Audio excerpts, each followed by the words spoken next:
وہ وجہ کیا بنی کہ جو اس اہلکار نے یہ حرکت کی ہے؟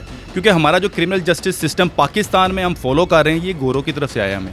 تمام حادثات کی روٹ کوز ہمارا کرمنل جسٹس سسٹم ہے. 35,000 کا ایک مچلکہ جسے کہتے ہیں شورٹی بونڈ, اس نے شورٹی بونڈ جمع کرایا اور پوسٹ اریسٹ بیل اس کی ہو گئی ہوئی ہے. اس ایکٹ کے اوپر جو وہ تھپڑ مار رہا ہے اس عورت کو کیا سزا دے دیں گے میکسیمم؟ اب سزاؤں کا جو سسٹم ہے نا اس کو چینج کرنا چاہیے. کیا ہی اچھا اور کیا ہی بہتر ہوگا کہ اگر آپ ایک نیا اقدام اٹھائیں تو یہ اٹھائے گا کون, یہ کرے گا کون؟ السلام علیکم ناظرین, میں ہوں آپ کا میزبان عمر بلوچ اور آپ دیکھ رہے ہیں اردو وائرل. ناظرین, ایک بڑا ہی افسوسناک واقعہ پیش آتا ہے. آپ نے دیکھا کہ ایک ویڈیو سوشل میڈیا پہ گردش کر رہی ہے, ایک لڑکی, ایک خاتون, جس پہ ایک سیکیورٹی گارڈ جناب چپیڑوں کی برسات کر دیتا ہے. اس کا جو گناہ تھا وہ یہ تھا کہ شاید وہ بنا ٹکٹ کے بیٹھی ہوئی تھی, لیکن اس کے بچوں کے سامنے اس کی تذلیل کی جاتی ہے, اس کے بچوں کے سامنے اس کے منہ پہ تھپڑ مارے جاتے ہیں, اس کے بچوں کے سامنے یہ پروف کیا جاتا ہے کہ دیکھو تم پاکستان میں ہو, یہاں پہ عورتوں کی جناب کو عزت نہیں ہے. وہ لڑکی جو ہے وہ آگے سے جو بھی کہہ رہی ہے میں اللہ کی ولی ہوں, وٹ ایور جو بھی کہہ رہی ہے, یہ کوئی گستاخی نہیں ہے, ٹھیک ہے, لیکن اس کے منہ پہ جو چپیڑیں رسید کی گئی ہیں یہ یہاں پہ لمحہ فکری ہے, یہ ایک سوالیہ نشان ہے, ایک کوشچن مارک ہے کہ کیا اتنی بڑی سزا تھی یا کیا اتنا بڑا اس نے جرم کر دیا تھا کہ وہ کانسٹیبل قانون اپنے ہاتھ میں لے رہا ہے. میں سمجھتا ہوں کہ یہ نفی ہے, انسانیت کی نفی ہے. ہمارے ساتھ سینئر ایڈوکیٹ راہیل ڈار صاحب موجود ہیں. ہم ان سے ذرا پوچھیں گے کہ اگر ایسا کچھ ہوتا ہے تو کیا اس میں ضمانت ہو سکتی ہے, اور اگر ضمانت ہو بھی سکتی ہے تو اس کے بعد امپلیمنٹ کب ہوگا, اور یہاں سزا کیا بنتی ہے؟ یہ بڑا امپورٹنٹ کوشچن ہے. السلام علیکم. جی وعلیکم السلام. دل صاحب کیسے ہیں؟ جی شکر اللہ کے, ٹھیک ٹھاک. دل صاحب آپ نے دیکھا ہوگا دل دکھ ہے, ایک عورت کو نان سٹاپ چپیڑے مار کے بالوں سے گھسیٹ کے اس کے کپڑے بھی پھٹ رہے ہیں, لیکن وہ جو فرعون ہے وہ ترس نہیں کھا رہا, وہ جناب اس کو مار رہا ہے. اچھا عمر بھائی, یہ جو آپ کے سوالات ہیں نا ان کا جواب دینے سے پہلے, تمام سوالات کے جواب دینے سے پہلے نا ایک شعر ہے ایک شاعر کا. شاعر کہتا ہے کہ وقت کرتا ہے پرورش برسوں, حادثے ایک دم نہیں ہوتے. اب جو جس حادثے کی طرف آپ ذکر کر رہے ہیں یہ حادثہ عمر بھائی کیا ایک دم ہو گیا؟ نہیں, اس کی کوئی نہ کوئی روٹ کوز ہے. اب وہ جو روٹ کوز ہے ہم لوگ ایک مین بات تک تو آ جاتے ہیں, ہائی لائٹ بھی کر دیتے ہیں جو حادثہ ہوا ہے, لیکن وہ روٹ کوز کیا ہے, وہ وجہ کیا بنی کہ جو اس اہلکار نے یہ حرکت کی ہے؟ میرے مطابق as a student of law میں سمجھتا ہوں کہ جس کی روٹ کوز ہے وہ ہمارا کرمنل جسٹس سسٹم ہے. ہمارا کرمنل جسٹس سسٹم, اور اس کرمنل جسٹس سسٹم کے تحت جو پنشمنٹس دی جاتی ہیں ہمارے اس کرمنل جسٹس سسٹم کے تحت, وہ میرے خیال سے اب پرانی ہو چکی ہیں یا فیل ہو چکی ہوئی ہیں.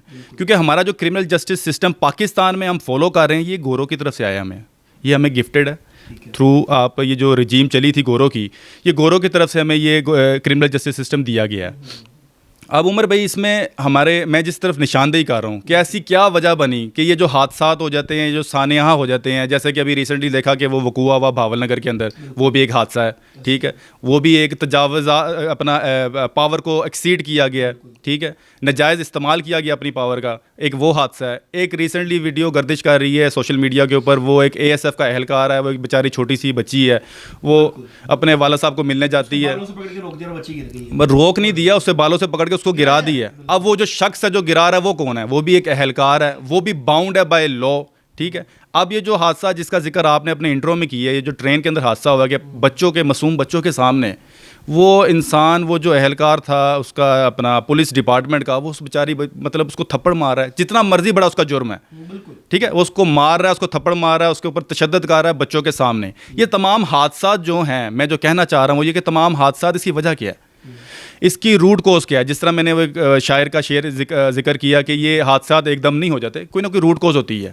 تو میرے مطابق ایز اے لا اسٹوڈنٹ اس تمام حادثات کی روٹ کوز ہمارا کرمنل جسٹس سسٹم ہے. اس کے اندر ہمیں ترامیم چاہیے, اس کے اندر ہمیں امینڈمنٹس چاہیے. بدقسمتی سے انفارچونیٹلی ہماری جو کرمنل جسٹس سسٹم کے تحت پنشمنٹس دی گئی ہیں یا دی جاتی ہیں وہ سر وہ میرے خیال سے وہ فیل ہو چکی ہوئی ہیں. اس کا پنشمنٹ کا مقصد کیا ہے؟ پنشمنٹ کا مقصد ہے کہ انسان کے اندر جرم کرنے والے جو جرائم پیشہ لوگ ہیں, جو یہ جو کرمنلس ہیں, ان کے اندر کوئی خوف ہو, عبرت کا نشان کوئی بنے گا تو ان میں خوف آئے, ان کے اندر ڈر ہو, خوف ہو کہ یار اگر میں نے یہ ایکٹ کیا تو میرے خلاف یہ سزا ملے گی. اب آپ مجھے خود بتائیں اس کو سزا کیا ملی ہے اس بندے کو جس نے تھپڑ مارے ہیں اس عورت کو؟ میرے خیال سے ضمانت میں رہا ہوگی 35-40,000. جی لاسٹ اپڈیٹ بالکل آپ صحیح کہہ رہے ہیں, جو لاسٹ اپڈیٹ میرے پاس آئی ہے 35,000 کا ایک مچلکہ جسے کہتے ہیں شورٹی بونڈ, اس نے شورٹی بونڈ جمع کرایا اور پوسٹ اریسٹ بیل اس کی ہو گئی ہوئی ہے. اب اس کے اوپر آپ دیکھیں دیکھیے گا کہ کئی ادارے کی طرف سے بہت سے وہ اپنا کمنٹس آئیں گے اور اس کے اوپر باقاعدہ وہ پریس کانفرنس بھی کریں گے, ہم اس کے خلاف ڈپارٹمنٹل انکوائریز کریں گے, اس کو ہم سسپینڈ کریں گے, سخت سے سخت سزا دیں گے. بھائی معذرت آپ کو میں ٹوک رہا ہوں, میرے پاس ڈی آئی جی صاحب کا بے شک وہ میسج چلا بھی دوں گا, ٹھیک ہے, ڈی آئی جی جو ریلوے ہے اس کا میرے پاس ایک آڈیو میسج پڑا ہوا ہے جو مجھے کسی سورس سے آیا, اس میں وہ یہ فرما رہے ہیں کہ بھائی ہم اس اہلکار کو بالکل بھی نہیں چھوڑیں گے, اس کی کوئی ضمانت نہیں ہوگی, ہم اس کو قرار واقعی سزا دلوائیں گے, اس کو نشان عبرت بنائیں گے تاکہ دوبارہ کوئی اہلکار عورتوں کے ساتھ بدتمیزی نہ کرے. ایسا ہوگا؟ مجھے نہیں لگتا, آپ جس طرح بتا رہے ہیں ڈپارٹمنٹل انکوائری ضرور ہوں گی, میکسیمم اس کو سسپینڈ کر دیا جائے گا. اس کے علاوہ عبرت ناک سزا کیا دیں گے مجھے آپ بتائیں ذرا. عبرت ناک سزا ایز پر لا ہی دیں گے نا, لا کو تو اپنے ہاتھ میں نہیں نا لے سکتے.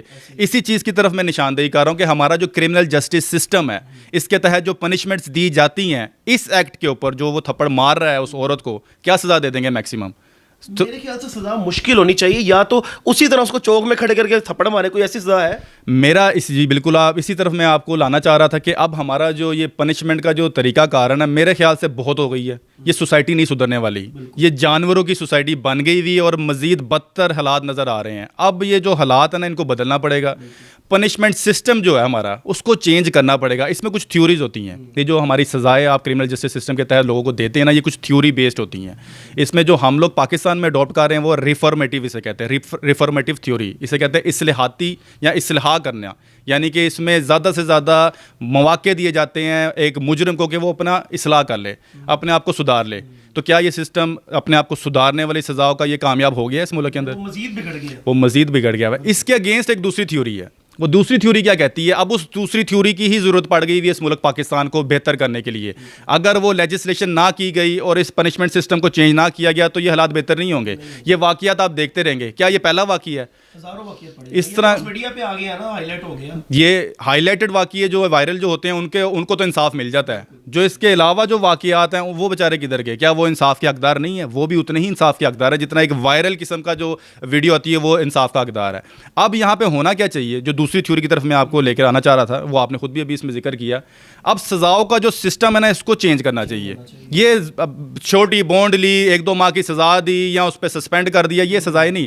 سزائیں ہونی چاہیے جسے کہتے ہیں کہ ویسے انگلش میں ایک ورڈ یوز کیا جاتا ہے ریٹریبیوٹیو تھیوری. وہ جو ریٹریبیوٹیو تھیوری ہے اس کا مقصد یہ کہ انتقامی سزائیں.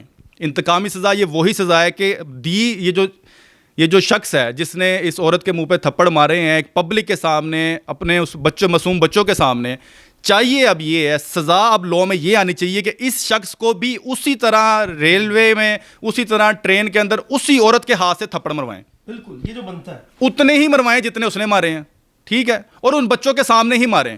میں دیکھتا ہوں, ہم دیکھیں گے, ساری میڈیا بھی دیکھے گی اور ناظرین عوام بھی پاکستان کی دیکھے گی, بلکہ انٹرنیشنل لوگ بھی دیکھیں گے کہ دوبارہ یہ حادثہ کس طرح ہوتا ہے.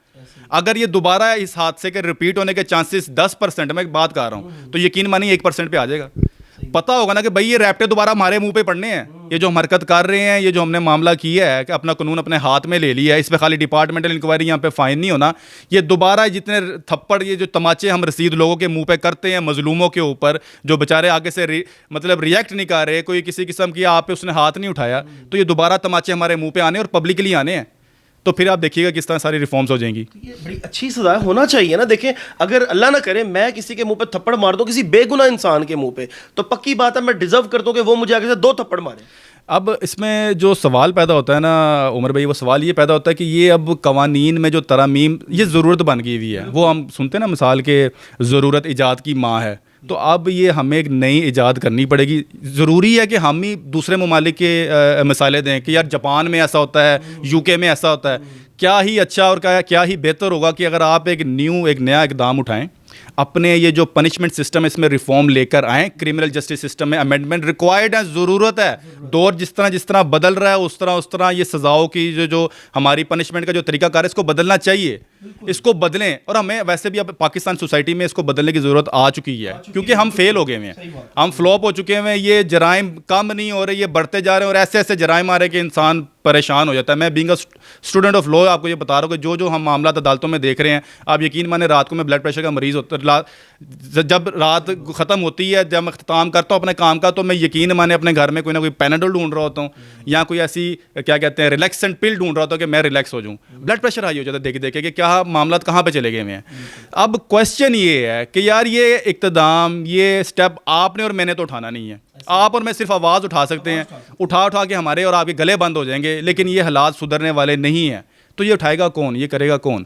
اب اس کا جواب ہے کہ ہمارے جو لیجسلیچرس ہیں, ہمارے جو قانون دان ہیں, جن کی یہ ڈیوٹی ہے پرائمری کہ ان کا کام ہے کہ ایسے قوانین اپنے ملک میں لے کر آئیں کہ تاکہ ملک کے حالات بہتر ہو, وہ کون ہے؟ وہ ہمارے ایم این اے ہیں, ہمارے ایم پی ایز ہیں. اب دوسرا یہاں پہ انفارچونیٹ جو واقعہ ہے یا بات ہے کہ ہمارے ایم این اے اور ایم پی اے جو ان کی پرائمری ڈیوٹی ہے وہ تو وہ کر رہے نہیں ہیں. وہ کر کیا رہے ہیں؟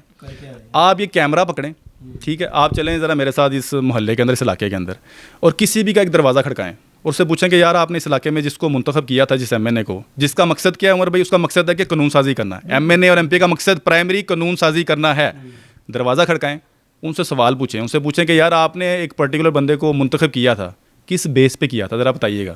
آپ پتہ کیا جواب ملے گا آگے سے؟ کیا جواب ملے گا؟ جواب یہ ملے گا کہ اس شخص نے ہم سے وعدہ کیا تھا کہ میری گلی کا جو گٹر بند ہے نا وہ کھلوا دوں گا, اس کو میں ہی, آج تک 20 سال ہو گئے, 15 سال ہو گئے, کبھی گٹر ٹھیک ہوا نہیں, میں آپ کا گٹر ٹھیک کروا کے دوں گا. یعنی کہ اس کی کوالیفیکیشن یہ ہے کہ وہ گٹروں کا ایم این اے ہے, ایسے ہی ہے. وہ گٹروں کا ایم پی ہے. خدا را ایجوکیٹ کرنے کی ضرورت ہے عوام کو بھی کہ ان کا مقصد گٹر ٹھیک کرانا نہیں ہے. ٹھیک ہے, آپ جائیں کسی دوسرا دروازہ کھڑکائیں کسی شخص کا, پوچھیں جی بھائی چلو وہ تو گٹروں کے لیے اس نے ووٹ دے دیا تھا, آپ کی کیا اس میں آپ نے کس طرح سکروٹنائز کیا تھا اپنے بندے کو اور کس طرح منتخب کیا؟ وہ آپ کو جواب دے گا کہ اس نے وعدہ کیا تھا کہ میں روڈ بناؤں گا, یہ سڑک میں بنا کے دوں گا. میرا کوشچن یہ ہے, میرا سوال یہ ہے کہ یہ سڑکیں بنانے کے لیے کیا ڈپارٹمنٹ موجود نہیں ہے؟ کیا بھاری تنخواہیں وہ کھا نہیں رہے؟ کیا ان کو مرات نہیں مل رہی؟ کیا واسا کا ڈپارٹمنٹ کام نہیں کر رہا؟ کیا وہ آپریشنل نہیں ہے؟ کیا وہاں پہ لوگ نہیں بیٹھے ہوئے, تنخواہیں نہیں لے رہے اور مرات نہیں لے رہے؟ سارا ہمارا بجٹ جو ملک کا جا رہا ہے, جا پھر راہ کہاں ہے؟ کہ اگر ایم این اے اور ایم پی او نے ہی گٹر بنانے اور سڑکیں بنانی ہے تو پھر تو ملک کا بیڑا غرق ہو جائے گا نا. تو پھر آپ اور میں اسی طرح بیٹھ کے کوئی نہ کوئی نئی ایک ایشو آئے گا, ایک نیا حادثہ پیش آئے گا اس ملک کے اندر, اس کے بیٹھ کے پھر ہم ویڈیو بنا رہے ہوں گے. لیجسلیشن کس نے کرنی ہے؟ قانون سازی کس نے کرنی ہے؟ وہ قانون ساز لوگ کون ہیں؟ ان کو ہوش دلایا جائے, ان کو بتایا جائے, ان کو جھنجھوڑا جائے کہ یہ تمہارا کام ہے, تم یہاں بیٹھ کے ہمارے لیے گٹروں کی اور اس کی جو سیاست ہے وہ بند کرو. بدقسمتی سے ہو کیا رہا ہے آج کل جو ہماری صورتحال چل رہی ہے ہمارے خاص طور پہ یہ اسمبلیز کی, وہ یہ ہے کہ یہاں تو وہاں پہ گھڑی چوڑ کے نعرے لگ رہے ہیں, ٹھیک ہے, یا پھر وہ ایک میں بدقسمتی سے کیا کہوں, ابو بچاؤ مہم چل رہی ہے. یار یہ کوئی طریقہ کار ہے؟ اس کے اوپر اسٹرکٹ ایکشن لینے کی ضرورت ہے, لیجسلیشن بنائے. میں بتا رہا ہوں being a student of law کہ ہمارا کرمنل جسٹس سسٹم بوسیدہ ہو چکا ہوا ہے, اس میں چینجنگز چاہیے, یہ ضرورت ہے, یہ ہماری نیڈ بن چکی ہوئی ہے. لیکن اصل سوچ یہ ہے کہ آپ نے عوام کی حالت کو بہتر کیسے بنانا ہے, آپ نے عوام کو ایجوکیٹ کیسے کرنا ہے, ان کو ریونیٹ کیسے کرنا ہے. وہ چلتے ہوئے خوبصورت نظر آئے آپ نے, یہ آپ کا مقصد ہے. تھانے اچھے ہو گئے, پیسہ لگا, بہت اچھی بات ہے. لیکن جو یہ کانسٹیبلز ہیں ان کا آپ سب سے پہلے تو جناب کو ان کا مینٹل چیک اپ وغیرہ کروائیں, ان کی ہیلتھ دکھائیں کہ بھائی مینٹلی سک تو نہیں ہے یہ بندہ, کیونکہ نہیں تو پھر شاہد جٹ اور بڑے ایسے کانسٹیبلز آتے رہیں گے اور اس طرح کے پروگرام بھی ہوتے رہیں گے. لیکن سب سے یہاں پہ جو لاسٹ میں ضروری چیز ہے وہ یہ ہے کہ اس کانسٹیبل کو واقعی میں ایسی سزا دی جائے. ہماری سزائیں اب چینج, جس طرح کہ ریل صاحب فرما رہے تھے کہ چیزیں ہماری اب چینج ہونے کی ضرورت ہے. کچھ سزائیں ایسی ہونی چاہیے کہ جس کو ملنے کے بعد دوبارہ سے اس طرح کے واقعات رونما نہ ہوں. اپنے میزبان کو دیجیے اجازت, اللہ نگہبان.